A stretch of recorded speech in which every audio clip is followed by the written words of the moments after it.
Le Père Laurent Tournier de la Congrégation de Jésus et Marie, les eudistes, en charge du rectorat ici au séminaire Notre-Dame de l'Espérance. On me demande pourquoi y a-t-il 4 dimensions dans la formation des futurs prêtres.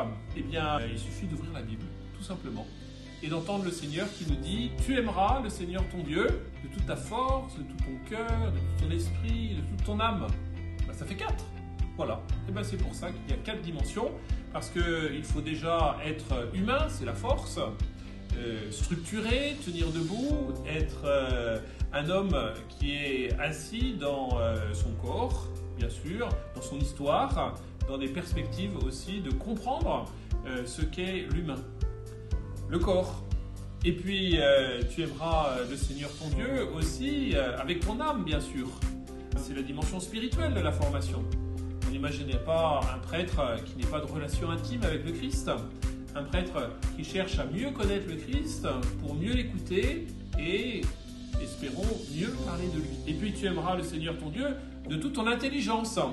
Il faut effectivement nourrir cette intelligence et à ce moment-là, grandir dans une meilleure connaissance alors de la Bible, de la théologie, de la philosophie, de l'histoire aussi, de patrimoine de l'Église, ce qu'on appelle la patristique, et puis aussi bien tout un savoir-faire également, apprendre à compter en termes de gestion, apprendre à prêcher, apprendre à gérer des réunions, à bâtir des projets, à gérer des conflits, à avoir une communication fluide.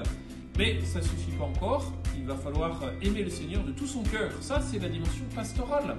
Parce que pour être prêtre, il faut un cœur de pasteur, un cœur qui se préoccupe des situations de l'Église, qui regarde pas seulement les paroissiens qui vont à la messe, mais ceux qu'on peut croiser au marché, ceux qu'on peut croiser au cinéma, ceux qu'on peut croiser dans une association sportive, toutes les réalités humaines d'une commune et ou d'un territoire aujourd'hui, puisque souvent les paroisses dépassent la commune.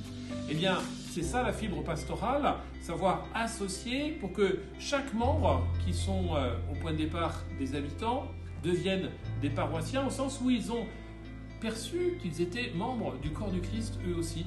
Et le pasteur, avec son cœur, il est celui qui manifeste l'amour de Dieu pour chacun d'eux. Alors 4 dimensions, le corps, l'âme, le cerveau et le cœur, qu'on retrouve dans les 4 dimensions pour constituer cette formation qui doit être intégrale, pour pouvoir avoir un prêtre complet qui va être à la suite du Christ, celui qui sera son messager, son envoyé, qui manifestera cette proximité que Dieu est là avec nous tous les jours.